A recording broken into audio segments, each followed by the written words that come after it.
What's up, everybody? Siera here. Sure. I'm here with a quick disclaimer for today's episode of But Then What? We have an incredible cast. I want y'all to enjoy the story, but I also want everyone to be safe. This story addresses suicide, death, the investigation of murder, sibling rivalry, and there are guns. So please, if this story does not sound like it's for you, feel comfortable exiting. Otherwise, join Calamity and Tali and I in telling a great murder mystery story.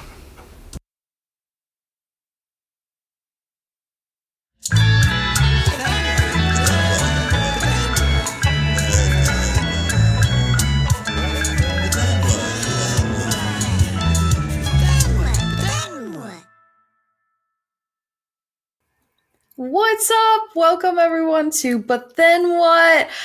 Oh my gosh, I can't believe you're here with us again. Thank you so much for tuning in.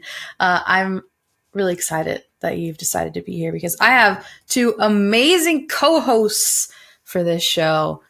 They need no introduction, but I will let them introduce themselves to you. Tali, would you like to kick it off? Yeah, hi everybody. My name is Tali. I'm also known as that's_Barnaby on the internet. I am a TTRPG illustrator, and you may have seen me in other things such as Unprepared Casters and also on Starlight Tales. Ooh, so happy you're here. How about Calamity? Hello, I'm Calamity. My pronouns are she, they. You can find me all over the internet as Hey Calamity with 3 Y's at the end. Typically you'd see my name. I do all kinds of stuff all over the internet in the tabletop space, from production to performance. And I even have a little group called Telltale Hearts where I like to promote diversity in this space. Yes, so great. Awesome. And I'm Siera, if you didn't know that already. My pronouns are she, any, dealer's choice, but please be kind. And I am the founder and creative director of Automoon Studio. You catch me here all the time, where if this is your first time, welcome. We are here today to tell a collaborative, 100% improvised story. We are going to be generating a plot from a random plot generator, yes, truly random, and then just passing it around in a circle like we used to do around campfires as kids. It's going to be fun. It's going to be a surprise for all of us, and I can't wait to do that. So, without any further ado, I think maybe we should talk about what kind of story we want to tell. But before we do that, maybe we answer a random question about ourselves. How's that feel? Okay. Yeah, let's do it. I'm ready. Hit me. What's your go-to shower song?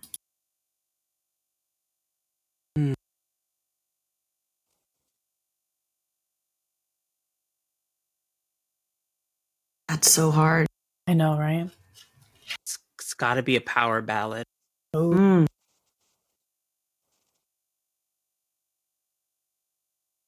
I think Somebody to Love by Queen. Yes. Yes. It's a really good one. I feel like my go-to depends on like my mood, but I will say one that I find myself singing a lot is oh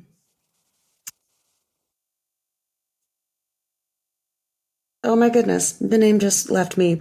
I write Sense Out Tragedies. Oh yes. But I do like the full instrumentals and everything because I have a problem. Yeah. Hey, a good air guitar in the shower is great. Just, you know, be careful you don't fall. That's always a hazard.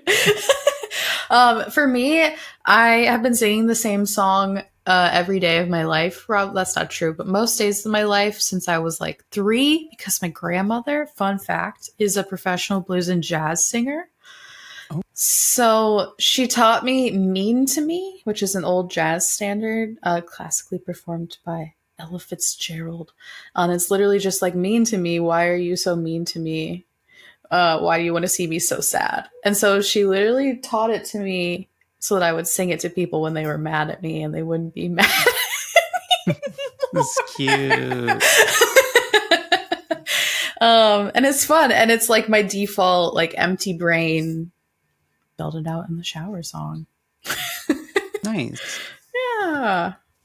Cool. Okay, now that we know each other a little better, we talked before the show and we agreed that we were going to tell a mystery themed story. The first for But Then What?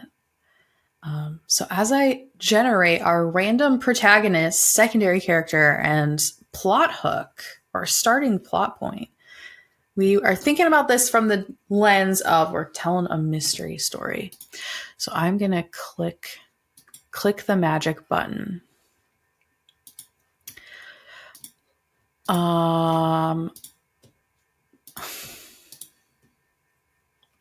Okay. Our protagonist, sorry, it gave me a lot of not good jobs for the protagonist. So I did just click through it like 6 times to make sure our table stays safe. Okay. So our protagonist is a detective who always has bad luck. And our secondary character is a tutor who is opinionated. And this plot hook is a is a doozy. It's a procedural story about the nature of obsession. It kicks off at a McDonald's drive-thru with a mysterious suicide. Is everyone feeling safe around those randomly generated prompts? Procedural story about obsession in a McDonald's drive-through about around suicide. Yes. Okay, love this. Just writing this down. Yeah. I'm okay. It sounds weird to say I'm okay with suicide. if you are, Yeah. I just I'm want to okay make with sure it within a plot. everyone's safe. Yeah. It will trigger warning for the community, obviously, anyone listening. We will kick it off there and move past it. It'll be our initiating point. All right. Last thing to do is to decide our storytelling order. So y'all are going to pick a number between 1 and 10. oh no, I'm everyone's thinking frozen. of a number between 1 and 10. Oh, are we good? Am I back? Yes. Okay. Yeah. All right. So next thing to do is to pick a number between 1 and 10. Let me think of a number. Okay, I got my number. Who would like to go first? Pick. I'll go Gonna go with 7. 3. All right, Tali is kicking us off. Fantastic. It's all part of my plan. Yes, my number was 4, so you were close. All right. We have a detective who always has bad luck, and a secondary character that is a tutor who's opinionated. And it's a procedural story about the nature of obsession, and it kicks off at a McDonald's drive-thru. Are you ready? Are we ready to start? Yes, I'm ready. Okay, I'm going to start your timer in 3, 2. In the little town of Newport, not a lot really happens here. You have your gas station, you have your Walmart parking lot, and in that Walmart parking lot, today's story takes place at a McDonald's. Now, what do you see at a McDonald's? Not a whole lot. But today, what we are running into is a murder, maybe a suicide. And the person to figure that out is our protagonist, a detective. Our detective is a young lady, probably about 5'6", 5'7", African American, and her name is Jules. Jules comes to this McDonald's looking to try to get a job. They've been summoned by the police to do this investigation to check out what exactly is happening here at the McDonald's. Then they get there. There's a crowd of people sort of surrounding this drive-through. And Jules pushes her way through and sees the scene. A young lady laid out on the floor.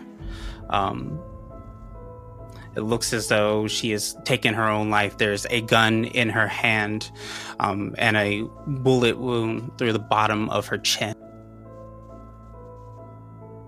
She goes up to the detectives to find out more. What can they give her? What is the lead?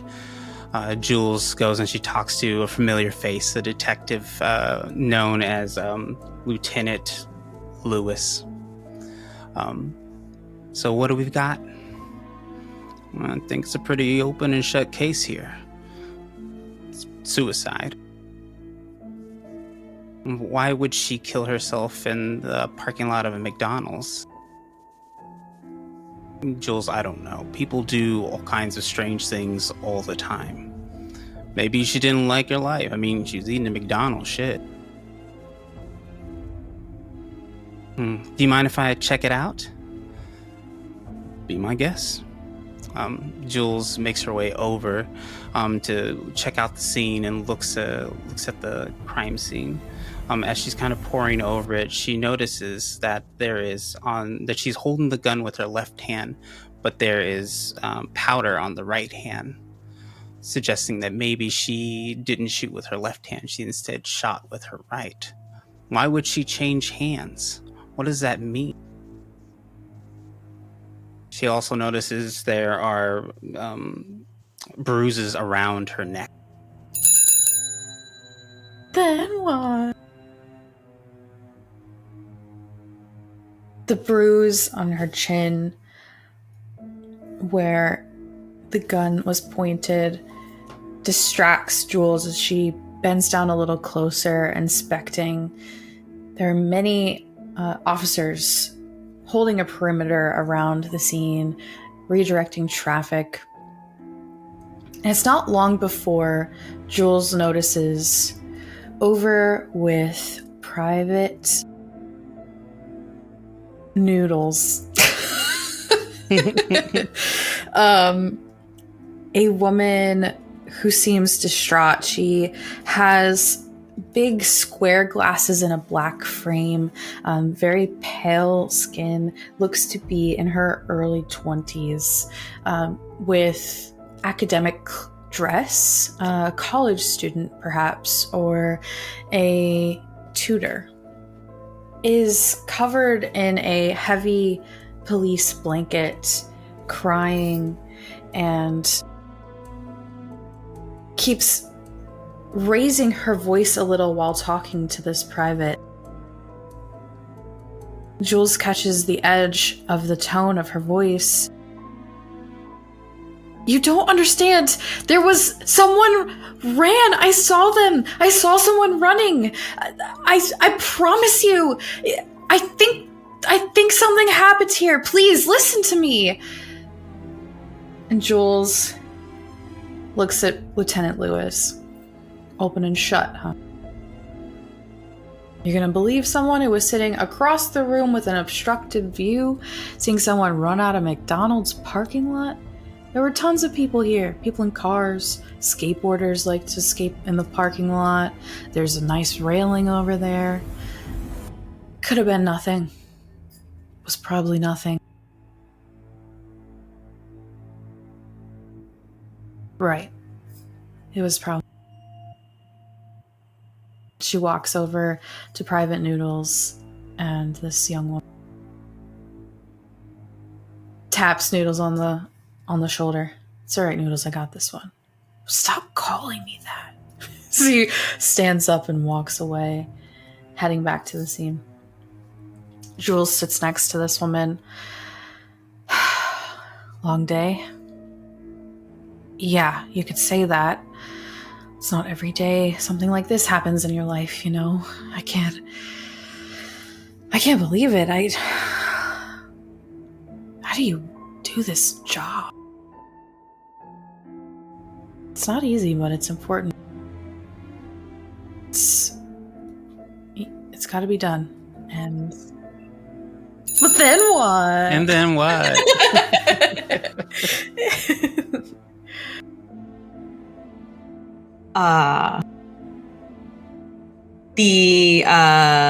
The woman in the blanket says, well, I'm glad someone at least seems interested in hearing what's going on here, really. What do you mean? Jules says. Well, I keep telling them. I saw someone run. They went that way, and points towards the post office nearby. They went that way and behind the building. I swear we met eyes. Something was wrong. I can't shake it. I can't let it go. What's your name? Says Jules. Sandra. says the lady, pushing up her glasses. I came here on my lunch break. I was helping teach at the nearby school. A tutor, huh? Yes. You know, you're doing great work there. Oh, she says, laughing nervously. I'm just trying to, wrangle. Jules interrupts her. Tomorrow's future? Sandra stops a second. Yeah. I guess you're right. I'm Jules, says the detective, and I'm here to kind of try to figure out what's going on. I get brought in for these cases all the time, but seems like every time I come in, something is missed. So situations like yours tend to intrigue me. This person that you saw run, did you recognize anything about them? Sandra sort of shakes her head again, adjusting her glasses. No, I didn't recognize them. They're no one I know. They were dressed in a long coat, which is strange for this time of year. It's almost 90 degrees outside. Count the real feel. Jules nods. Long coat, huh? Particular color? Dark blue? Black, maybe? That's all I could see. And they were tall, real tall. And I just remember this look on their face, like they were proud. After something like that, somebody who looks proud, I just thought that was real suspicious. And then what? Then what?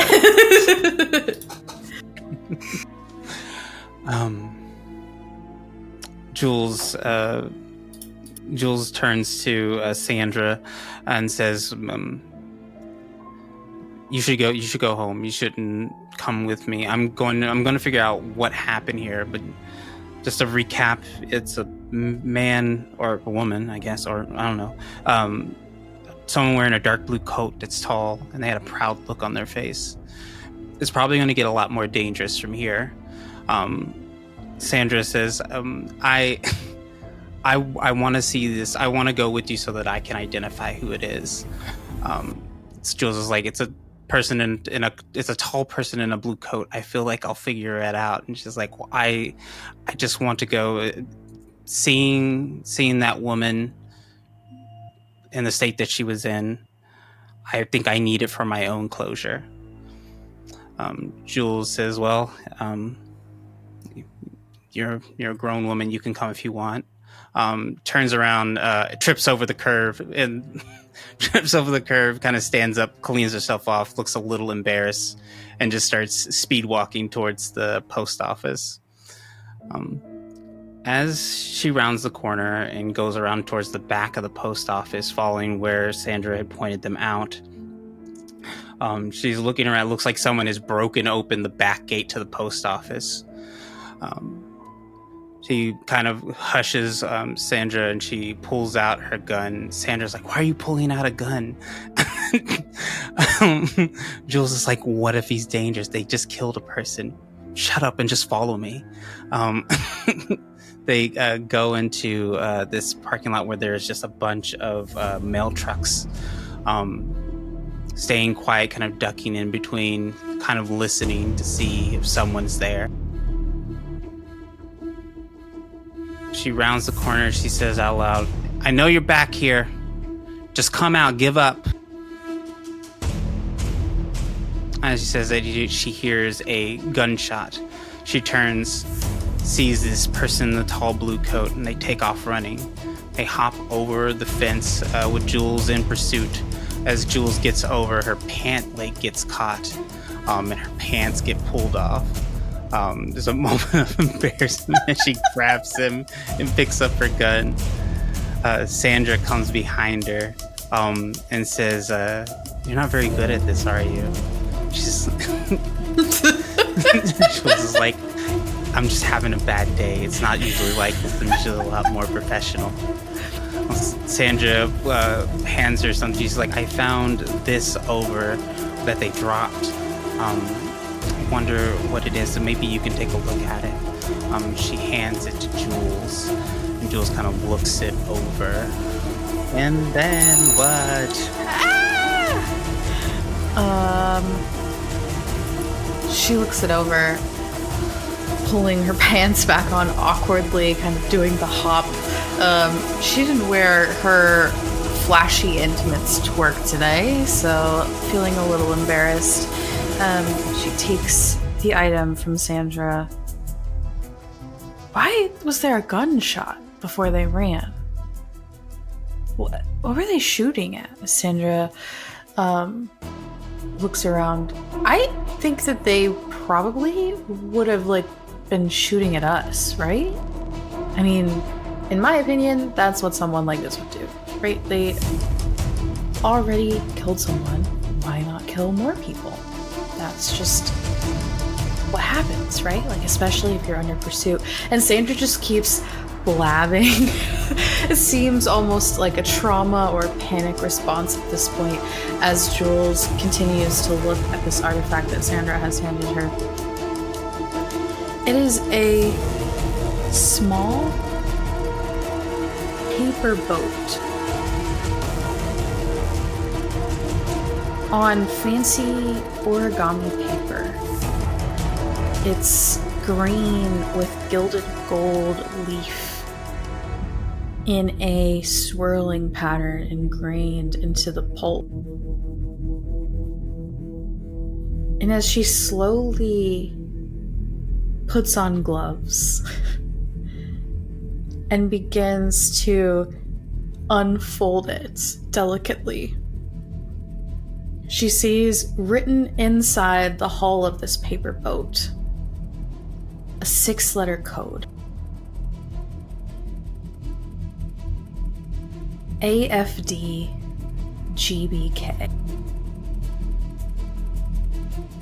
Gibberish. But to someone who knows what it means, probably the most precious thing that they could have. "I told you that this was dangerous and that you should stay back, Sandra." Jules finally interrupts Sandra's murmurings. "I'm serious. We're going back." She has Sandra meet her around the post office, back through the cars at the main entrance. The person in the blue trench coat or coat gone. The remaining officers are there. The coroner is there. They watch as the body is lifted and placed into the bag and onto the truck as they head back to the scene of... Then what? Then what? Getting better for synchronizing. Yeah. And as they go back to the scene, as it's wrapping up, Private Noodles looks over at Jules, kind of looks down, and then back up and says, "Ruined another pair, huh?" Jules stops, looks down. The hem of her pants is what clearly caught the fence, because that is where a giant rip is. Sandra looks over at Jules. "Usually professional, huh?" "It's tough work," says Jules, refusing to look at either of them as she walks up to Lieutenant Lewis and says, "Well, Sandra's story checks out. Someone with a blue coat. We just saw him running back behind the post office. They dropped this." Jules hands, I'm like messing up like lieutenants and privates right now, I don't know why. Lieutenant Lewis, the origami paper. Looks at it. Gibberish. Jules rolls her eyes. "Of course, to you. But nobody's going to put something like this on something for no reason. This means something to someone." Lieutenant shrugs, almost tossing the origami boat back. Sandra actually catches it and then goes, "Oh no," and then releases it because she realizes she's not wearing gloves. And it drops right into the mud. "I hope you have a good memory," says Sandra. Jules picks up the origami paper boat. At least it's still legible. She sort of shrugs, takes a little plastic bag out of her pocket, puts it in. "Well, I'm going to figure out what this is about. Maybe in the meantime," she passes the bag over. "Maybe in the meantime you can check out and see if we have a match, fingerprints, anything. We'll look. But don't expect much." "Thanks, old friend," says Jules. And she looks at Sandra. "All right. It's been real, but I've got to do the rest on my own here." Sandra shakes her head violently. "Absolutely not. I can help you, especially if you're going to be tripping over things and ripping your pants all day. I can be a second pair of eyes, and I'll make sure I also get a pair of gloves because I don't want to mess up the scene of the crime." Then what? Then what? Begrudgingly, Jules accepts the help and says, "Well, she killed herself in her car. Maybe there's clues in there."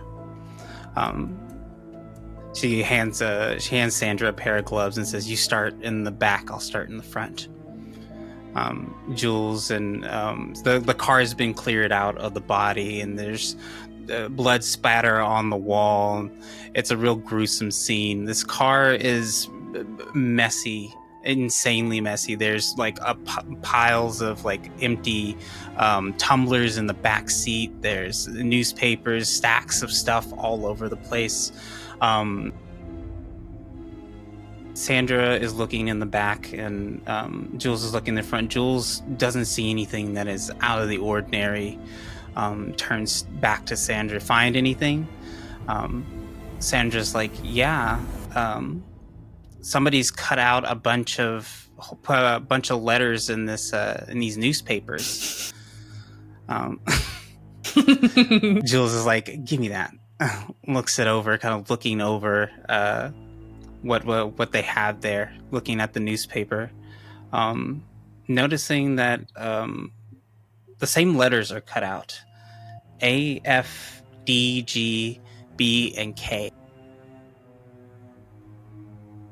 Sandra's like, "Do you think it's anything?"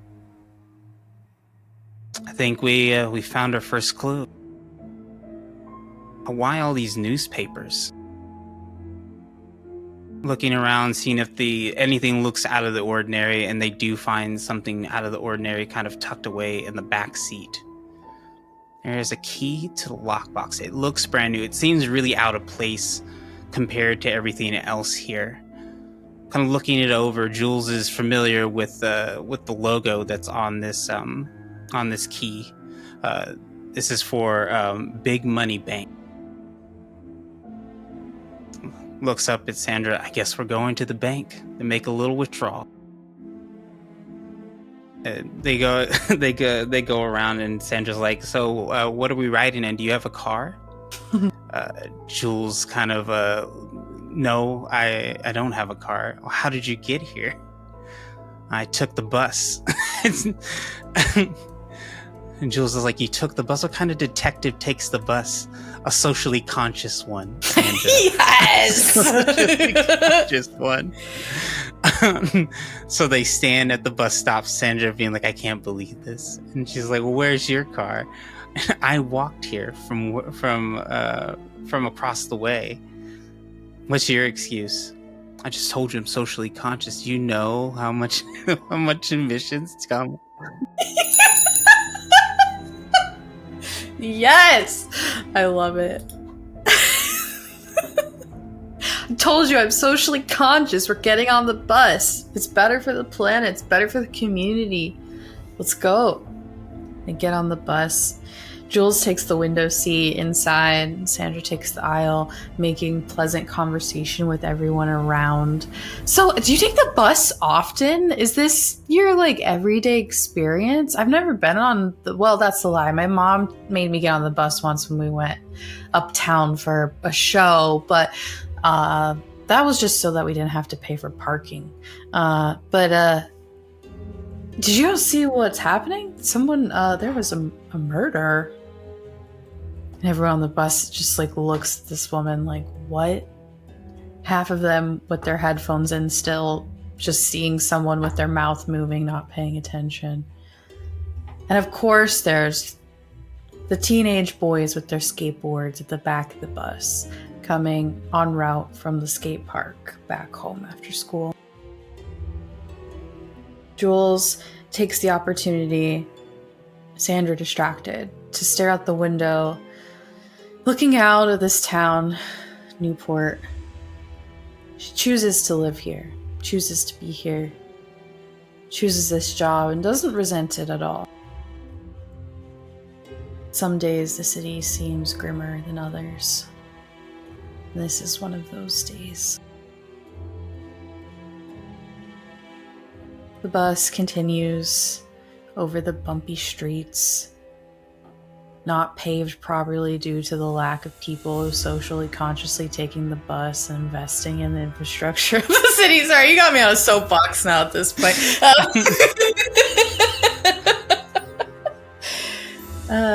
Sandra eventually, Jules notices, quiets down. And she's holding a cloth-bound book she's pulled out of her bag and just gently rubbing the cover almost automatically. And she seems to finally be hit again with this wave of the pressure of the day. Oh, there's never been a murder in Newport, right? Like, this is the first one. This is wild. There's not, like, a crime organization or... I mean, this is just a small... And she keeps going, sort of endless, unfinished sentences as her mind just tries to wrangle with her experience so far. But then what? Then what? Then Jules stops her. "Are you from here, Sandra?" She shakes her head. "No matter where you're from, you're gonna have people out there who don't have others' best intentions at heart and are selfish enough to harm others to get what they want. Big city, small, doesn't matter. Safe is relative." Sandra looks down at the book, kind of holds it to her chest and says, "Makes sense, I guess. I just didn't think," and sort of trails off again. It's just then that the bus comes to a stop. Out of the window, you can see Big Money Bank in giant, gaudy letters on the side of a tall question mark building, because this is a small town. It's the tallest one in this town, anyway. It's like we're here. Jules stands up to go get off the bus, and Sandra follows. Everyone's eyes are kind of on Sandra as the yapper of the group finally leaves. So they get to the bank. They walk inside. It's, fairly busy. It's one of the only banks in town and definitely the biggest. So anything that anyone needs, they go to Big Money Bank to get it. The first thing Jules does is walk up to one of the cashiers, sort of looks at them. It's a lanky man, long dreads. His eyes narrow when he sees Jules. You end up here a lot in your line of work. "Toby," she says, with a smile.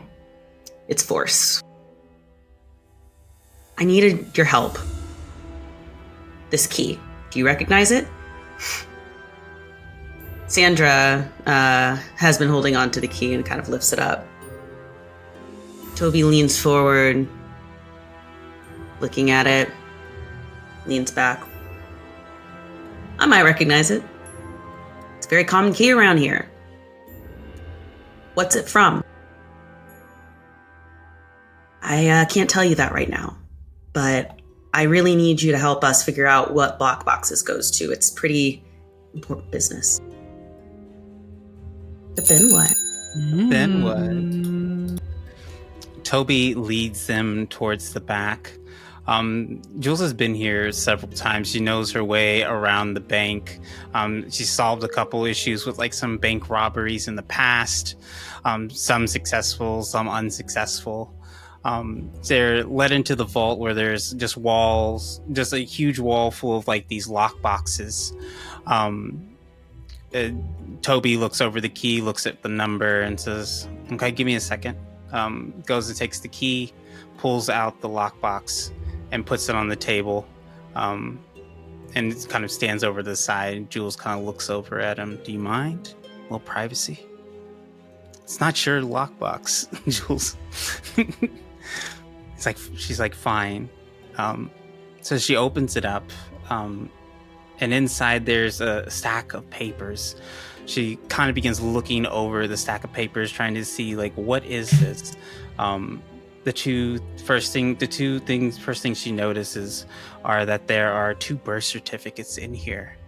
One for an Amy Jones, and another one for a Lena Marks. Kind of reading over it, it is suspicious that these are 2 people that were born on the same day, mere seconds apart. Kind of puts that to the side and looks at the rest of the papers. And looking over the papers, she can see that this is some sort of will. This will stating that this man by the name of Tony Jones, the name ringing a bell. Tony Jones owns a bunch of car dealerships. A jingle kind of comes up in her head, recognizing the jingle to Big Tony's discount cars. He recently passed away, as it kind of flashes in her mind. And as she reads over the will, it says that he leaves all of his wealth, his dealership, to his oldest daughter. And referencing back over at the papers, Jules notices that that the name Amy Jones rings a bell in her head, and now putting the dots together, knows that Amy Jones was the girl who shot herself. She looks up at Sandra and says, "I think I've figured out what's going on." And Sandra's, "Well, were you going to tell me?" And then what? What a handoff. Are you gonna tell me? We gotta make another stop first. I still don't know what these letters mean. We need to figure that out. We're gonna go over to Tony's. Tony Jones? Yeah. Tony Jones. We're gonna go over. Hopefully he's in office today. That's like all the way across town. We didn't take a car. Back on the bus. Thanks, Toby. You got it, Jules.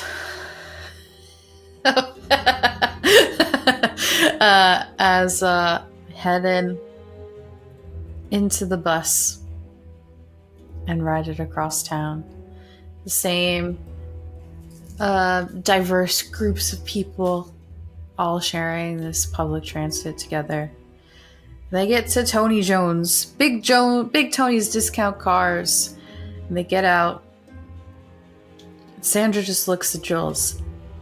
Didn't you say it was his will? Didn't he pass away? It was all over the newspapers. It was all over town. Mm-hmm. Jules says. And, walks in. And the people of the car dealership are milling about the cars, trying to make sales in this late afternoon, after school. Almost closing time. And as Jules marches up to the counter, one of the individuals behind the desk turns around and says, "What can I do you for? You need a car? Vespa? Something electric? Something new? All at a discount." And Jules looks at this person. I need to talk to Big Tony. Person just laughs. Tony's been dead for months. Other Big Tony. There's not more than one Big Tony, Jules. Come on, knock this shit off. We've known each other for like 4 years. What is going on? Is this about a case? It's about a case. And I need you to go get Big Tony out. How do you know this? But then what? What? Ooh. Jules leans forward. Tony and I had a deal. He didn't get to follow it through. That's why I kind of looks over at Sandra, have to take the bus. But I owe him. He was a nice guy. And if I can use this little detail to help out the situation, possibly get his last wishes granted, I'm gonna do it. The clerk steps behind the counter, or kind of moves behind the counter, presses a button. Hey, bring out Big Tony. There's a scuffle in the back. Loud kind of banging. The door opens, and it's this giant pit bull. And he comes out, tail wagging, looking around, says, "All right, there's Big Tony." Sandra looks at Jules, looks at the dog, looks at Jules again. "We came here for a dog?" Jules takes a little piece of jerky out of her pocket, gives it to him. Tony's the best nose in town. Whenever I needed something, the recently passed Big Tony would allow me to borrow him. But not many people know about him. He's kind of a celebrity in this town. He was when he was a baby, he was all over the billboards. Everyone kind of thought he vanished, and Big Tony took him in, gave him a proper life as a good dog who got to go run around in fields and go on vacations to the mountains. Good guy. She pets Big Tony. All right, bud. I need your help. She pulls out the key. I imagine they kept it. She pulls out the key and kind of gives it to Big Tony. Lets him sniff it. We're looking for something like this, all right? Well, there's a lot of hands that have been on it, but I trust you. You know what's going on here. You know if you recognize something on here that you maybe should. Big Tony's tail starts wagging again. And he walks right out of the car dealership, the discount dealership, and starts walking down the street. Wait, so Sandra, are we following him? Yes. Oh, where's he going? I guess we'll find out. But then what? Big Tony kind of begins to pick up the pace. Jules and Sandra hot on his heels as he seems to have picked up some sort of scent. As they're running down the street, they kind of go off the path and find themselves on the edge of town. Going into the forest. Jules and Sandra lose Big Tony for a moment and are listening out for him. As they're listening, all of a sudden, Jules accidentally falls into a hole. It's a pretty deep hole. Sandra kind of looks down. Can you get out? Jules is like, I don't think I can. Can you help me out here? Sandra takes her hand and goes to pull her out, but then falls in and falls on top of Jules. There's a slight moment of awkwardness where they both kind of blush and kind of pushes her off. Who would dig a hole like this? Big Tony comes back around, kind of wagging his tail as he's barking down there. Down the hole. As Jules kind of explores the hole, she notices that this hole leads to a tunnel. She reaches up. Come on, jump, Tony. He kind of whines. So Jules gets on top of Sandra's shoulder so she can yank down Tony, so he can get down there. And he's got the scent again. They make their way down this tunnel. They see a series of letters. They see A. There's a hallway that says A. There's one that says B, C, D, G, E, F, G. Just all the way up to the letter K. She has the instinct to, remembering the letters that she's seen earlier, follow A. She goes down A. And then then it leads her to another section that has the same letters. And Sandra's like, oh, I get it. The letters. Yeah, the letters. Yeah, you're not a bad detective, Sandra. Jules says, he's like, I went to, I got my degree in communications. I know a thing or two. And they follow it. They follow all these letters down the various tunnels. Leading them to what looks like a house. A house that's like in this big open, like almost like cave, a big open cave where like there's water flowing in. She holds Sandra's hand and she pulls out her gun. What? Okay.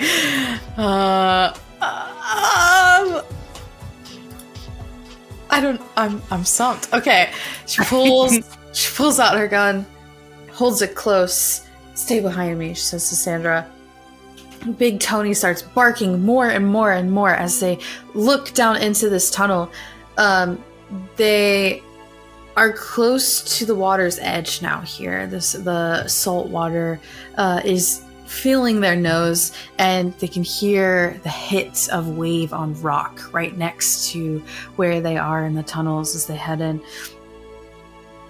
There's a chill that runs through both of their spines as they continue turning the corner. Big Tony barking louder and louder, pulling and pulling on the leash that he is on. Hello? Is someone there? Hello? Help! Help me! Jules looks at Sandra. Sandra looks at Jules. Sandra looks at Big Tony.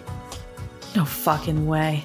And they take off in a sprint down the tunnel to find a woman who looks very similar to the woman found in the McDonald's parking lot. Dirty and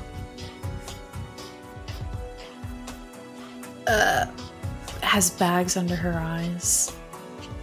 Do you have water? Do you have food? Can you untie me? They look to see that she's been tied with rope and also with a chain under a large, heavy rock.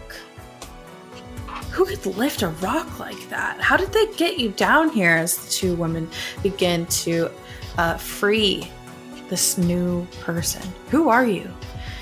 Oh, my name's Lena. My sister. My sister did this to me.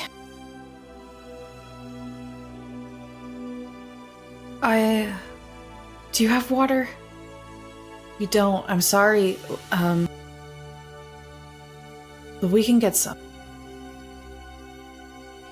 We can get some. And Big Tony, through all of this, perks up as if this Lena is a known entity, a known person to them. The dog licking the dirt off of her face, running around in circles, barking happily to see this person, almost as if they haven't seen each other in a long time. And Lena... But then what? And what? Then what? And Lena pets Big Tony. Says, "Boy, it's good to see you."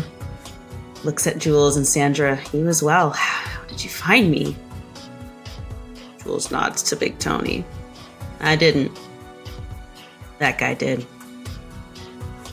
Always a good boy." She pets him again. "My sister did this to me," she says. Again, sort of becoming conscious of her appearance for the first time. She hasn't seen people in a second. She's just kind of brushing dirt off of her.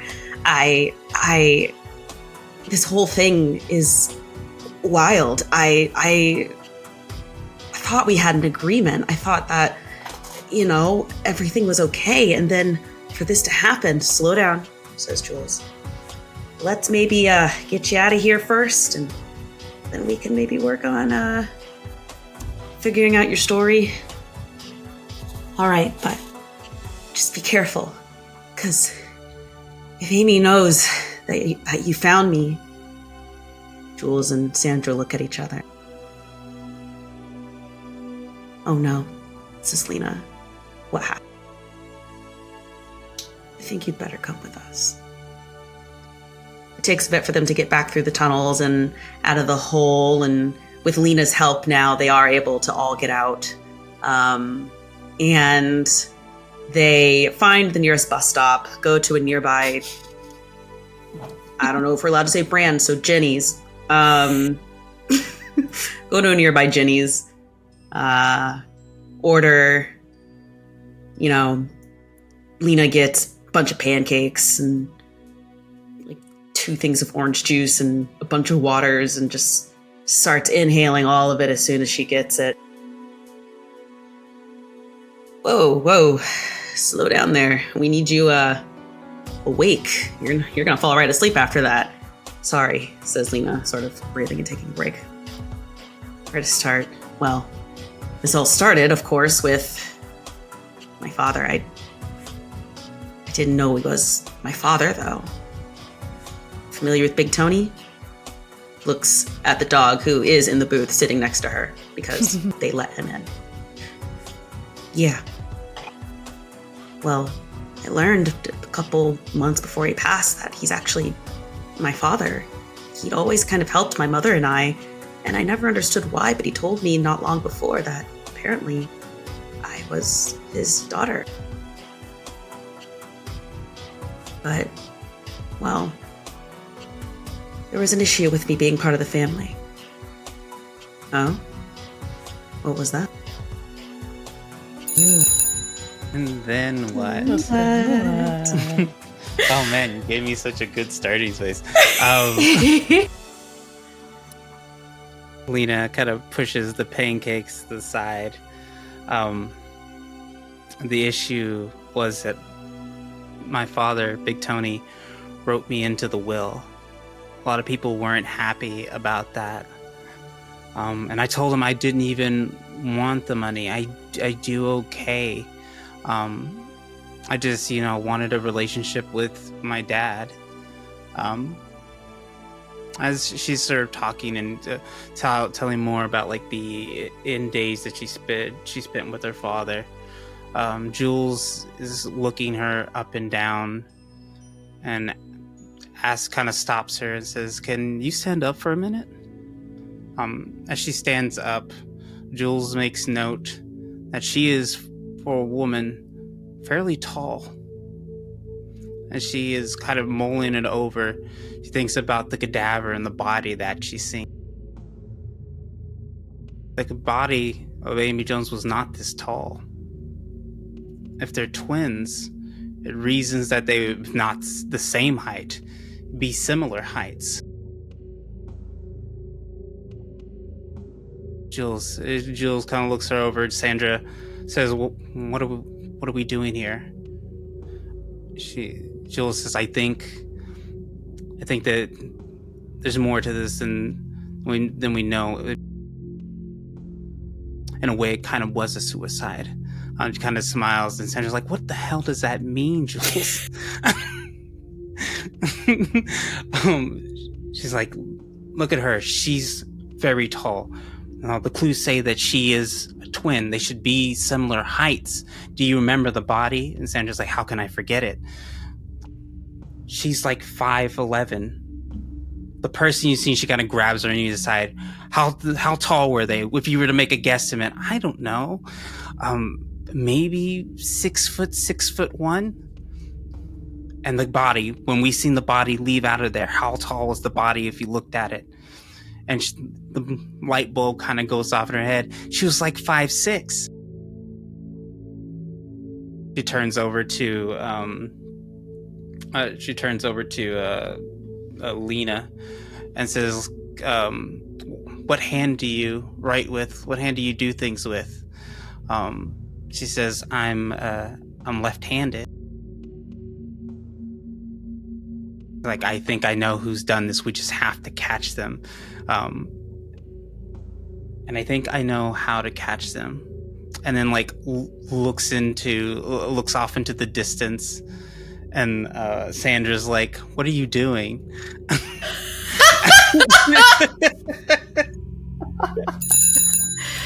She stares off into the distance, realizing that the sun is fully set. The evening is well underway. She sees a police car through the wide, large diner windows pull up, and Private Noodles exits the vehicle. He sees Jules watching him from inside and comes around.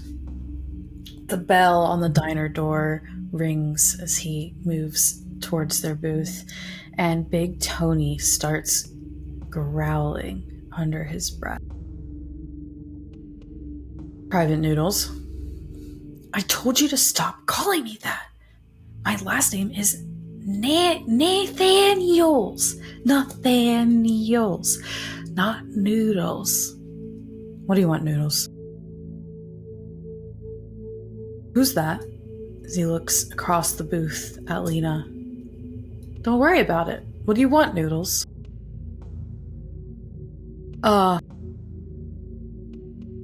He stares at Lena as if he recognizes her. As if he's seen her before. Lieutenant Lewis said that coroner confirmed cause of death, no further investigation needed, and asked me to have you report back to fill out the appropriate paperwork ASAP. Open and shut. Need you back at the depot. Oh, really? That's how this is? No investigation whatsoever. Just, it's done. Well, the coroner confirmed it. It's not a big deal. We're just gonna come back with me in the car, and these lovely people can shower and go about their day. And Big Tony is growling a little bit louder now, creeping slowly towards the front of the booth between Lena and Private Noodles. Hey, get that dog under control, all right? It's not even supposed to be in here. It's a health code violation. Lena just gives Private Noodles a stare.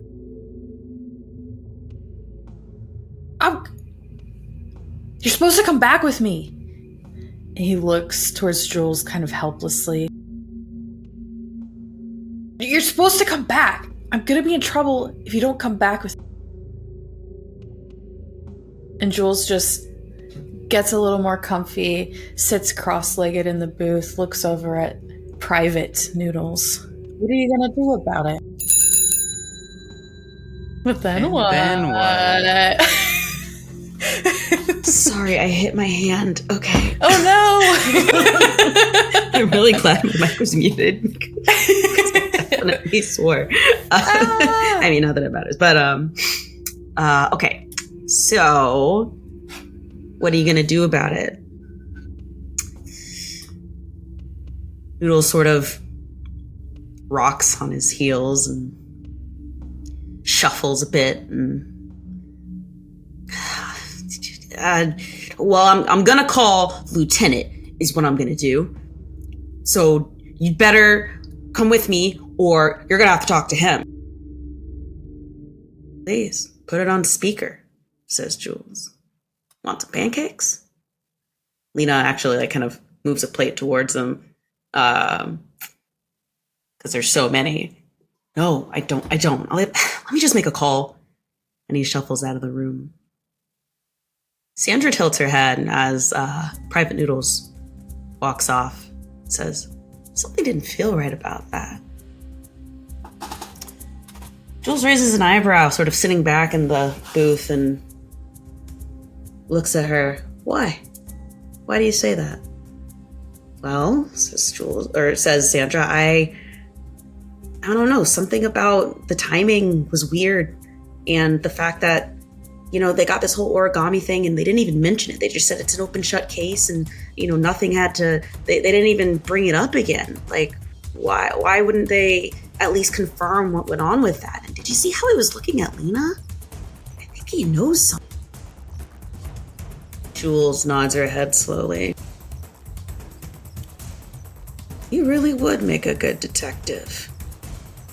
Sandra sort of blushes and goes, well, I mean, that takes a lot of experience, and anyone thinks they can be a detective. Like, at least people who sit here and listen to true crime podcasts all day, they all think they can go in and solve mysteries. Or starts blabbing again. In her embarrassment, Jules says, you're right, Lena, we gotta go. Sorry about the pancakes. and sort of grabs her arm and leads her out of the other door, opposite of the one that Noodles went out of. They kind of circle around the back. All right, here's what I'm thinking. I'm thinking, Lena, do you know who put you in that hole? My sister. I know it was her. I think your sister's in cahoots. I think everyone's in on this. More people than we thought. That, Will. Supposed to go to the older sister, is that you? Lena sort of nods. Yeah, I was apparently a few seconds older. Aha! I knew it. And what? then what? Does Jules is sort of talking about all the stuff that they've like pieced together with Lena. Sandra kind of is peeking around the corner to like try to keep an eye on Noodles. She sees Noodles on the phone, kind of having his head tilt against his phone as he has a piece of paper out and he is just fidgeting. She sees him folded into different forms of origami with his hands. She makes a note of it, kind of makes a smile. She's like, I am a good detective. She kind of says it underneath her breath, and goes over to Jules and she says, I think I've figured out another piece of this case, detective. And Jules is like, what did you figure out? She's like, first I need you to say that I am a great detective. And Jules is like, we don't have time for this. Somebody was killed. Sandra's like, just say it. She's like, fine, you are a great detective. The origami that we found at the crime scene, I think that Noodles, or Private Noodles, is the one who put it there.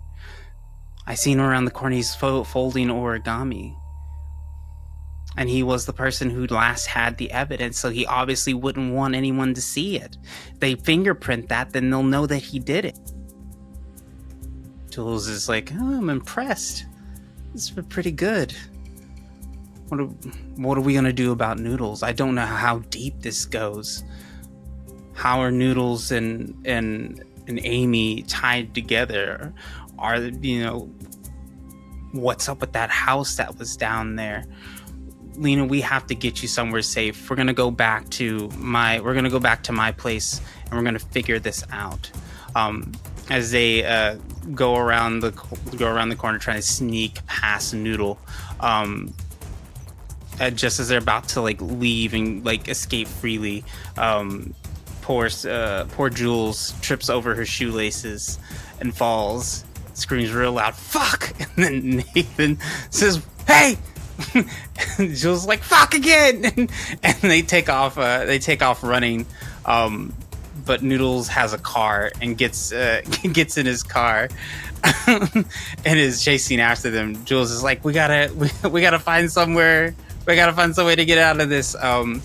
There's 3 kids riding bikes. Jules is like, I need, pulls out what? There's not a badge. It's just a wallet. Flips it open. I need to commandeer this.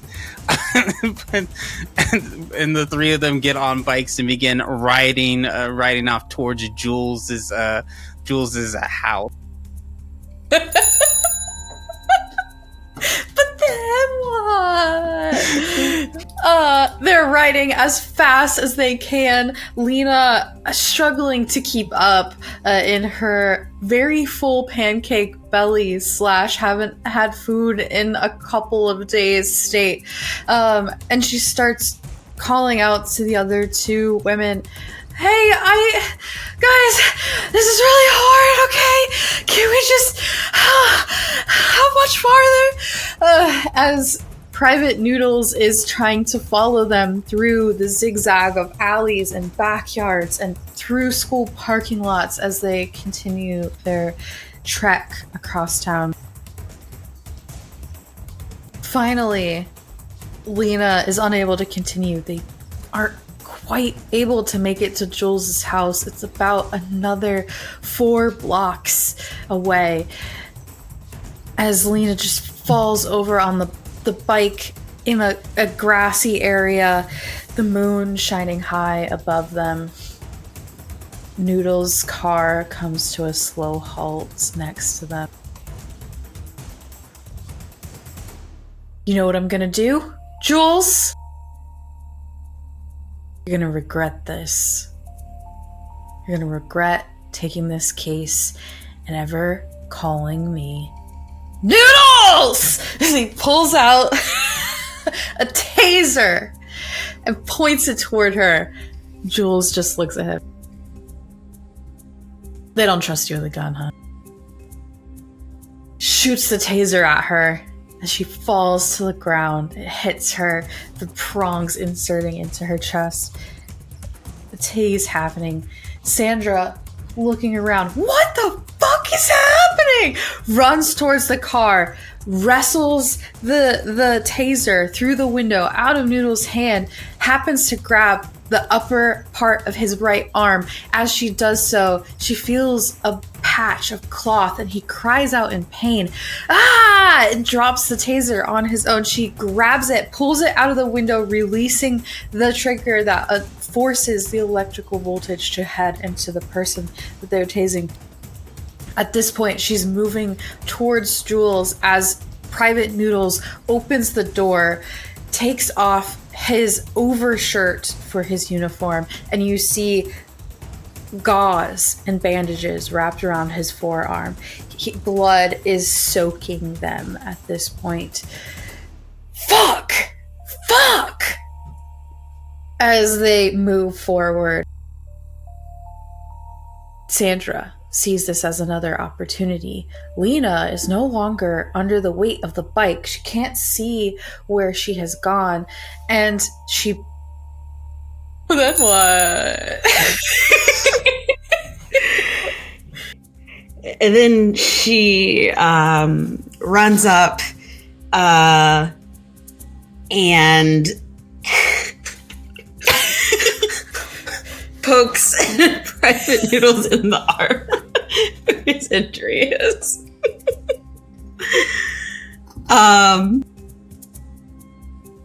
And says, "Run for it!"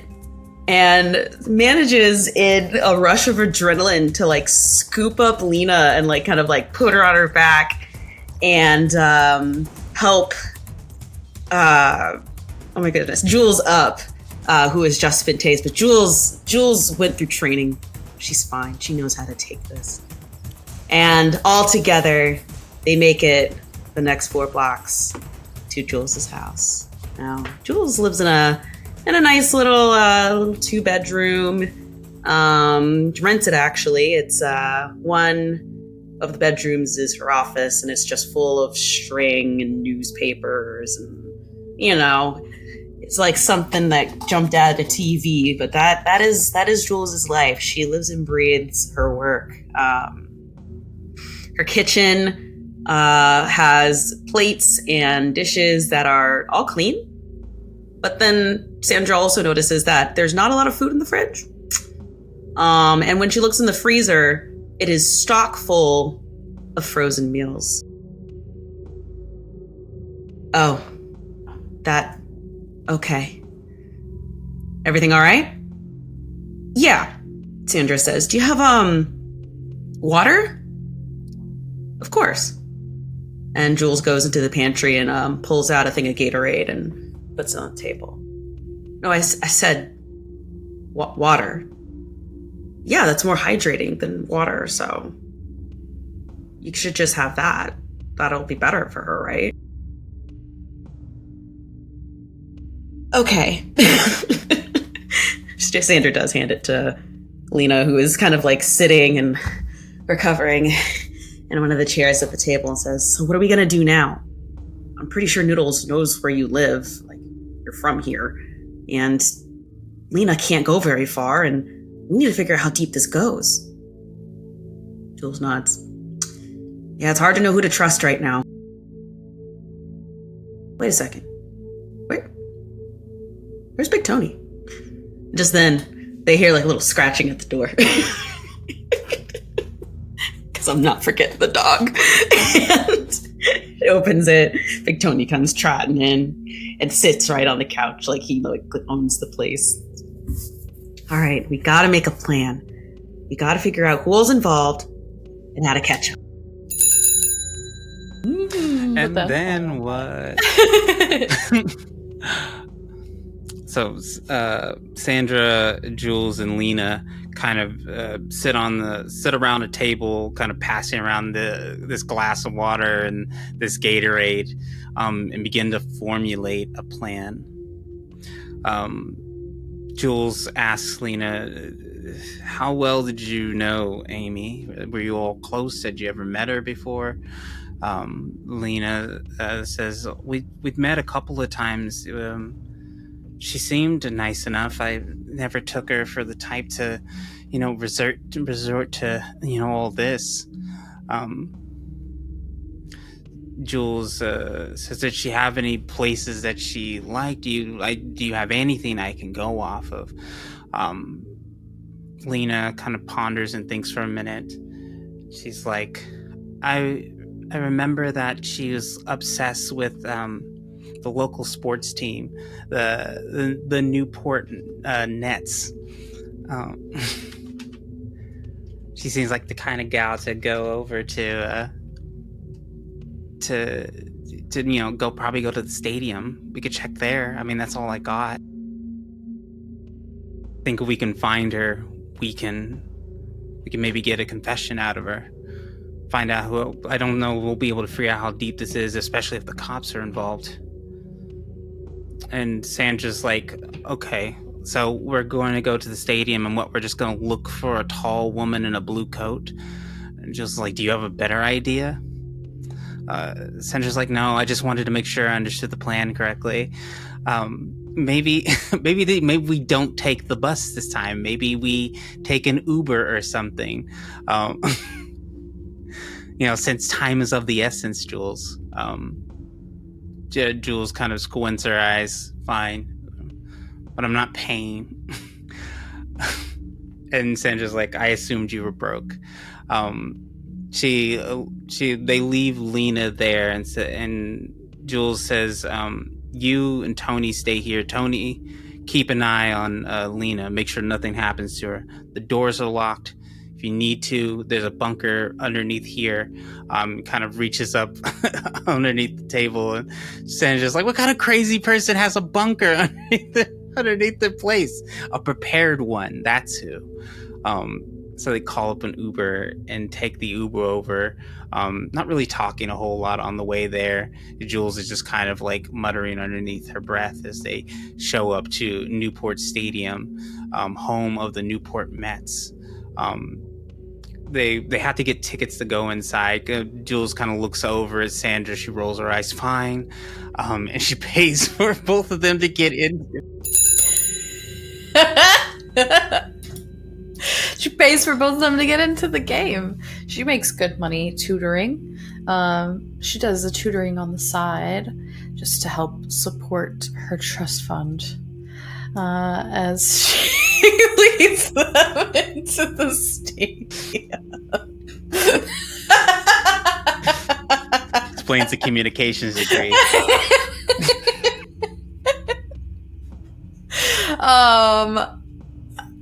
Sorry, I have a communications degree.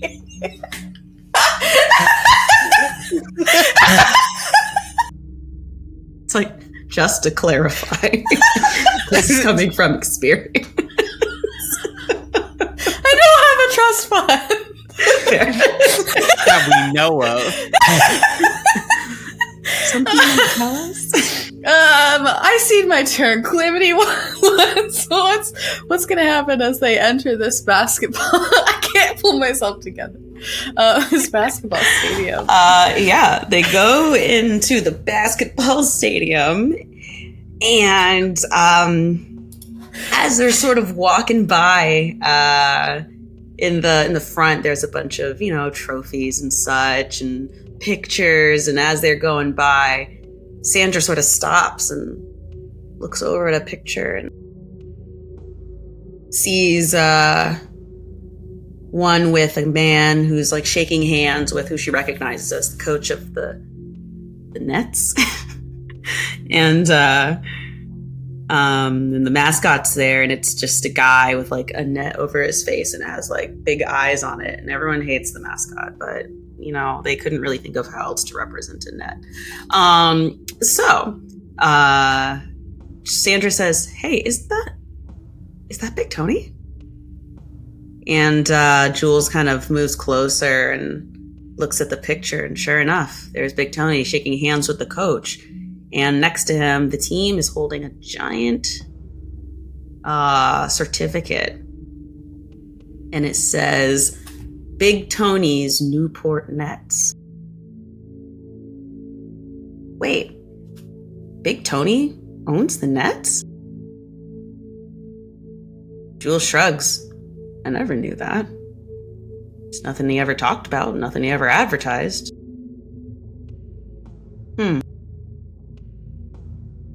So, do you think that everything that Big Tony owns going to the oldest also means the sports team? His eyebrows raise. You know what? Probably. And I think someone's not too happy about that. Or a couple of someones. We have some real diehard sports fans in this town. People are very proud of the Nets. A few years ago, they almost did kind of go under because of funding, so it would make sense. This looks like around that time. We never knew what happened. They just kind of got out of it. So we have a motive. We know some of the people involved. How do we expose them?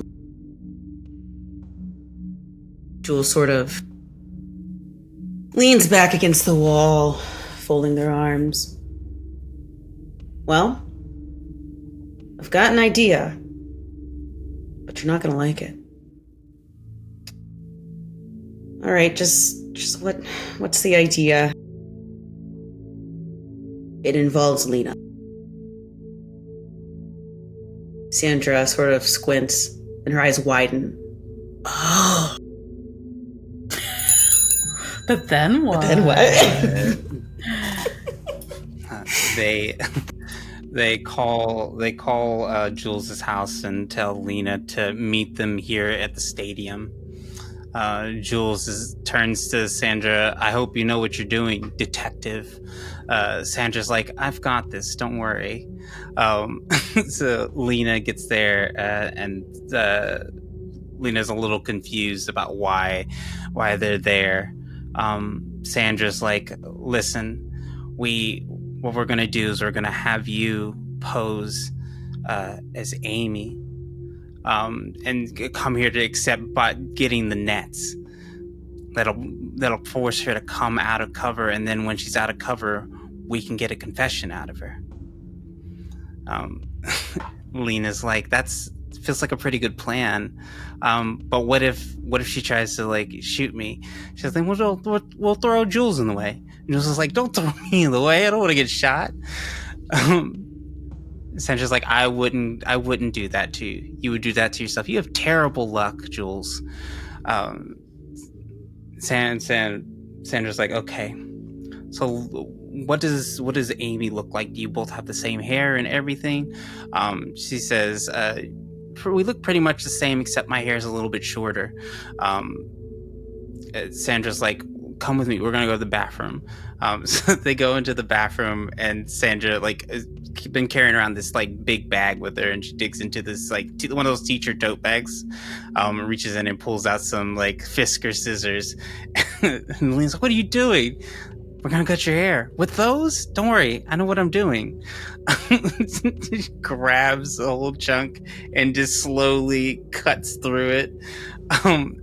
Lena's like, this better work. Don't worry. It totally will work. Sansa's like, it's like looking at Amy. You're going to kill us. So what do we know about your sister? Does she have different mannerisms or anything? And Jules is like, are y'all okay in there? We're fine. We're going to come out in a minute. Anyway, does she have any mannerisms? She says she's a little grouchy. Okay, show me your best mean face. Lena attempts to make a mean face, and it's pathetic. He's like, okay, we'll figure it out. We'll this will be fine. We'll figure it out. Don't tell Jules. So they go out. He's like, okay, so you just need to go up and say that you're Amy. You obviously look like her. Get up into the box and talk to the general manager, and then we'll make an announcement or something. And Jules is like, or something. Don't worry, I know what I'm doing. Just follow my lead. They part ways, and Lena, aka Amy in disguise, makes her way up to the general manager box. And then what? As they go up to the box, Jules, having stood outside while Sandra and Lena got ready, pulled a few strings in her connections with her communications degree friend, and got in with the people in the announcing booth, letting them know that she needed to have a little time at halftime. The big police announcement, it's a surprise, sorry for the delay, kind of a thing. Being charismatic in her own way, Jules is able to pull those strings, and as they march up toward the box to wait for that halftime bell to ring, the Nets are winning, and the crowd is raucous. They are agitated and excited by the gameplay happening around them. They get to the box looking out over the court, and they see Private Noodles and Lieutenant Lewis sitting courtside. I didn't know they could afford courtside seats. One of them definitely makes less than me. The other one doesn't make much more. Sandra leans over and looks as well. They're definitely in on this, aren't they? How you feeling, Lena? Ugh. Practicing her grumpy face, trying to be sassy. The haircut actually looks incredible. She has showered and napped in the time it took all of this to transpire, and is looking a little bit like Amy. The Nets are up. The halftime bell rings. And the announcers say, "Stay tuned for a special announcement from the Newport Police Department." I forgot to set the timer, so we're going to say I have 30 seconds left. The ladies make their way down to the court. Mutual friends of Sandra and Jules handing them the microphone. Noodles and Lieutenant Lewis look to be rather confused. But then what? But then Jules steps out and says, "How we doing, Newport? Quite a game, huh?" Yeah, and the crowd kind of goes wild. Big sports fans here, so anything that's happening, they're all for it. Well, we have a very special announcement to make. Does everyone remember, well, how could we forget? Good friend Big Tony. Tony was a big part of this community and did a lot to help us in many ways, not just with cars, but also contributing to a lot of stuff that really makes Newport what it is. Though he didn't always talk about it. And we're here with his daughter Amy today to share with you all that the Newport Nets are actually officially called Big Tony's Newport Nets. There's a, the crowd is like muttering to each other. Big Tony loved this team so much that he used some of his savings to buy the Nets and help them during their low point. Big Tony is the reason that we are here at this game today. And everyone starts clapping. And we're here happy to report that Amy here will be taking on the title of the new owner of the Newport Nets. So everyone, please welcome Amy Jones. And like gestures to the disguised Lena, who is the owner of Amy Jones' Newport Nets. And as the crowd is going wild, there is a sound between a roar and a scream that almost pierces past even the microphone. And from the top of the bleachers, I think that's what they have, a woman stands. She is tall. She is wearing a long blue coat. And she looks down at, well, looks like she's looking down at herself and says, "How are you here? This was supposed to be mine." And the crowd goes quiet as Amy Jones, the real Amy Jones, starts walking down the bleachers, thick heels clacking. But then what? She makes her way across the floor and makes her way towards the box. You see Private Noodle and Lieutenant Lewis begin to get up, and she points at them, and both of you can sit the fuck down. As she walks past and makes her way up to the box. Lena looks terrified. She looks over at Jules and Sandra and says, "Okay, what do we do now?" Jules is like, "Yeah, what do we do now, Sandra?" She's like, "I didn't think we'd get this far." When she comes up, she's obviously going to confess. That's not how it works. She's going to come over here. She's going to kill us, Sandra. And Sandra's like, "She can't kill us if we run." So they go to open the door, and as they go to open the door, Amy is standing there, and she pushes Jules over and pulls out a gun. Sandra puts her hands up, and Lena kind of backs away from her. She says, "You're not even a true fan. What would you even want with the team? This team is mine. Dad should have left it to me. I don't even care about the money." As she's saying this, it begins to like echo over the loudspeakers. Everybody's hearing her confess to kidnapping and trying to kill her sister. As she kind of realizes what's happening, Lena's like, "I would give you the team. You can have it. Just, don't hurt me." Amy's like, "Don't hurt you." And she grabs her, kind of puts the gun to her temple and backs out. She's like, "Nobody follow me." And she begins holding Lena, begins to run and make a dash for the roof. Jules looks over at Sandra and gets helped up, and they begin chasing after them as they kind of dip and dodge their way through the crowd. Amy shoots the gun off a couple times in the air, causing this mass panic of people who are eating food from the vendor, as Jules and Sandra get slowed down by the panic. Sandra, the slightly taller of the two, is keeping an eye on these two very tall women walking through the crowd as she makes her way to like a maintenance closet and climbs up.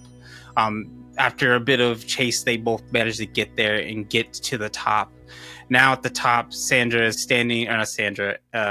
Amy is standing near the ledge with Lena, holding the gun to Lena's head. Jules kind of puts her hands up, and Sandra does too, and they say, "Everybody be cool. Just chill out. You don't want to do this, Amy."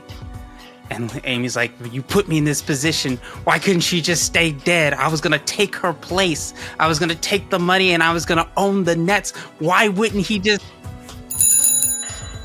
Why wouldn't she just stay dead? And as Jules and Amy and Lena are standing on this roof, you hear a familiar voice behind them. a large man in a custom suit. Because in our family, the dead don't stay dead. As Big Tony comes out. That's quite a spectacle you two just put on in there. I wanted you all to get close. Take care of each other. Take care of this team. Instead, Amy, I hear you built a house in a hole in the ground and tied your sister up in there for dead? It's not how I raised you. It's not who I wanted y'all. I just wanted a nice retirement. Away from all the sound and the cars and the honking and the sales. Away from that evil woman I married 50 years ago. Away from you two too. Constant bickering and fighting.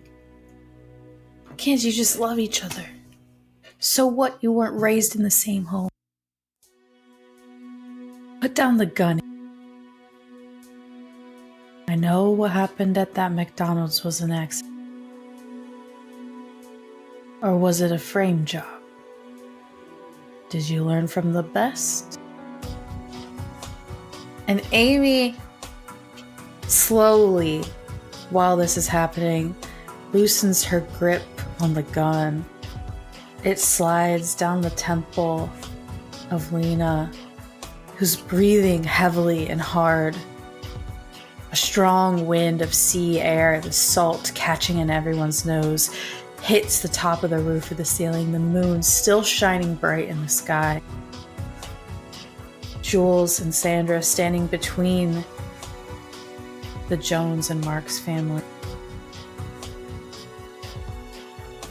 Give me the gun, Amy, Jules says, holding hands up, taking slow steps forward. Give me the gun. Let's get off this roof. He was dead. Her eyes are wide and open as if she's seeing a ghost. One she never expected to see again. But then what? But then what?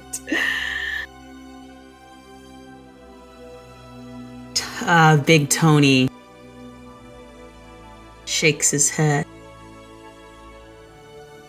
You should have known better.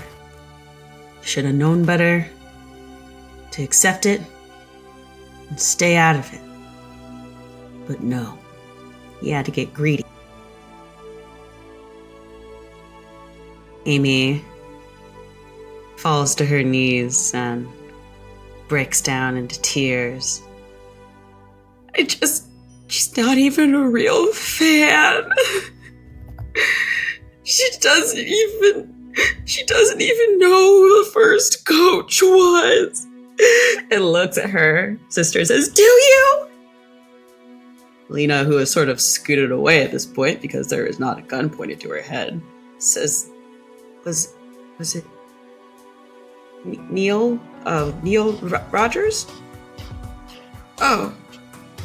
Well, yeah, actually. Good job, I guess. And Tony walks up to Amy, puts a hand on her shoulder, says, "Look, clearly you learned from the best, but like I said, you got..." And you got the feds involved. Now, we don't do that here, no. No, we take care of our own problems. So, here's what you're gonna do. You're gonna turn yourself in. You're gonna give your sister the sports team. And then she is gonna decide, in her good grace, what she wants to do with it. Amy opens her mouth to protest, but he shakes his head. It's not how the Joneses do.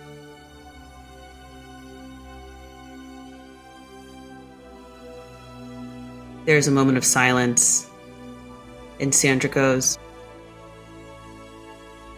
"The fuck is this town?" Jules chuckles. "I told you. You'll find all types in every place. Someone's got a motivation to do something selfish. Doesn't matter how big the town is." Tony looks at Jules. "Thanks for taking care of bigger Tony. Will you do the honors?" Jules says, "Will do."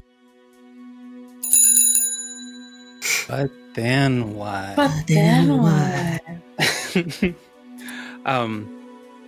Jules makes her way over to Amy and pulls out a zip tie and puts it behind her back and zip ties her hands and leads her over.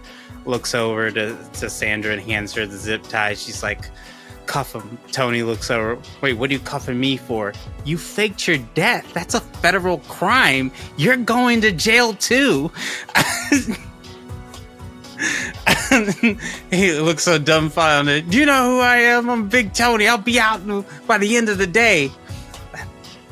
"That doesn't mean anything to me. You faked Jill. What is wrong with you people?" Sandra kind of complaining at the two of them. "And you, Jules, you just nodded your head like this was normal." Jules is like, "It is normal. Why did I move here?" And she takes Tony Newport and takes him down the stairs. As they get to the bottom of the stairs, Lieutenant Lewis and Private Noodle are there. Both put their guns out, and Sandra's like, "Jesus, can we just be done?" Jules puts his hands up as Tony says, "It took the two of you long enough." Amy looks at her. "They're working for you?" And he looks at his daughter and he's like, "Baby, everybody's working for me." And Jules says, "I knew it. This goes all the way to the top." Sandra turns and looks at him. "Car sales is the top?"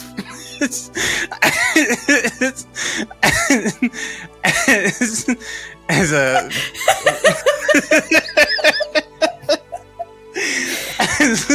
Lieutenant Lewis cuts them loose. Tony said, "See, I said I'd be out of here by the end of the day. No one's gonna follow us out of here. And you two chuckleheads," he turns to the both of them, "you're not gonna say anything. There's not gonna be any report." And Lewis and Noodle say, "Yeah, you got it, boss." And Jules says, "Yeah, I do," and pulls out of her pocket her phone. She's been broadcasting this to her news reporter friend, Becky Disdale. You might escape here, but you're not going to escape the truth." Sandra's like, "Have you been sitting on that this whole time? That one-liner, is that what you're going to go with?" "Yeah, I thought it sounds good. And also, I caught the person. Why am I not being congratulated?" And as they're kind of bickering, Big Tony says, "You all talk too much." Takes the gun from Lieutenant Lewis and shoots Jules in the foot, and takes off running. Calamity, bring it home. Bring it home.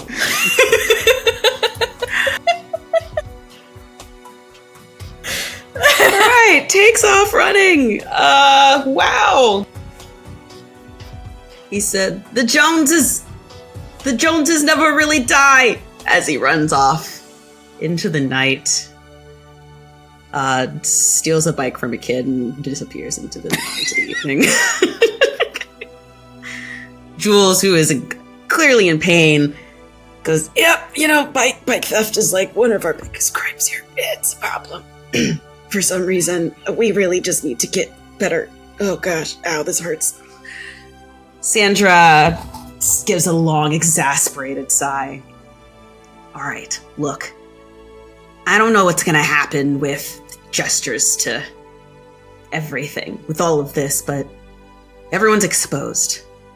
And we need to get Jules to a hospital, because why would he do that?"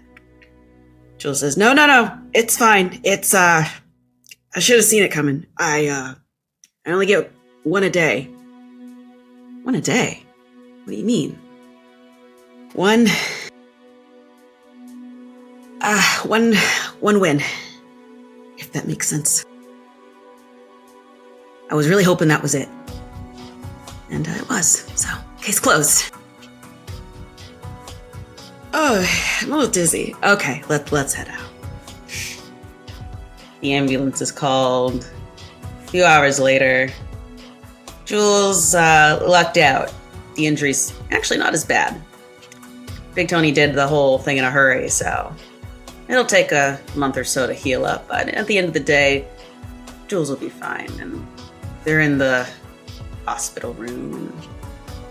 Sandra is just looking out the window, shaking her head. This fucking town. Why did I move here? I left Chicago for this. Chicago! Jules kind of laughs. Well, what can I say? It'll never be boring. Hey, I did have one question. Why would Doodles put the numbers in the origami? Or the letters in the origami? That was going to help us. You know, I think that Nathaniel's might not be as cold-hearted as maybe we thought. This is such a weird fucking town. Do you need a right-hand man? The end? Love that. Such a Yes! Yes! Oh my gosh. What a roller coaster. I'm invested in the Jones family and all the tall women. Yes! I loved every curveball. Yes. Incredible. Well, okay, that was so much fun. Thank you everyone for listening. I have had two incredible co-hosts here. I'm going to let them give their outros. Who wants to go first? I'll go first because everyone always plays that game where who's going to go first? I'll go first. Hi, my name is Tali. I'm known also on the internet at That's Barnaby or That's _ Barnaby. You can find me all over the internet, mostly on Twitter, causing problems at That's _ Barnaby. Please check out my art on my Instagram under the same name. I do lots of beautiful, beautiful art. Having a platform, I don't really have anything big to plug, but support the people of Gaza. Help out in whatever way you can. Please engage in your local politics and, be kind to one another. That's so incredible. Calamity. I forgot everything about myself suddenly. Hi, I'm Calamity. I go by Ave or Calamity all over the internet. You can find me as Hey Calamity with 3 Y's at the end on all the things. I do a bunch of stuff in the tabletop space, from performance to production to some dramaturgy. I am also the sorry. There's a cat crying. I'm sorry. It's okay. I am also the founder and creative director of a little group called Telltale Hearts. We are currently on hiatus, but we like to promote diversity in the tabletop space. And through zines and newsletters and occasional charity events. I am also a co-producer over at Twisted Fates. That is a newer development, so I forgot to say before. But I am a newer producer over there. They have a bunch of incredible shows coming up. They're about to wrap up their Candela Obscura season 2. And it's been a roller coaster of a show. It's so fun, and there's a bunch of other incredible stuff that North Wolf has coming up over there too. Some of which that I'm helping to plan. So that's where you can find stuff I do. Oh, baby. the culprit of the crying. And I am Mystic, aka Siera, Siera, aka Mystic, rather. And my pronouns are she, any. You can find me here. You can find me on potentially some other channels, but mostly here. And we have our flagship show. It's coming to an end. Are you listening? You should be. It's 3 years in the making, and it's coming to an end. So you can catch up. There's over 100 episodes. I know that's really overwhelming, but there are arc recaps, season recaps. It's a classic D&D 5e campaign set around a homebrew world that's very American gods, moral and ethical dilemmas. And it's called Utopia. You can find that here on the channel. Also, but then what is happening? There's this show. There's more to come and more before. If you're just tuning in for the first time, there's a whole season 1. There's a couple episodes before this one, and there's going to be more episodes after this. So be sure to like, subscribe, do the things of all the things wherever you're listening. I'm also a game producer for Wizards of the Coast on the D&D team, help make awesome D&D books, and that's where you find me on my day-to-day. I think that's it. I think that brings this incredible story to a close. Wowie. I did not expect the basketball. That was the biggest curveball, and I loved it. I loved it so much. Put your favorite curveball in the comments or in our Discord. I want to see what you all thought. All right. Thanks, everyone. Have a great day and a good night. Bye.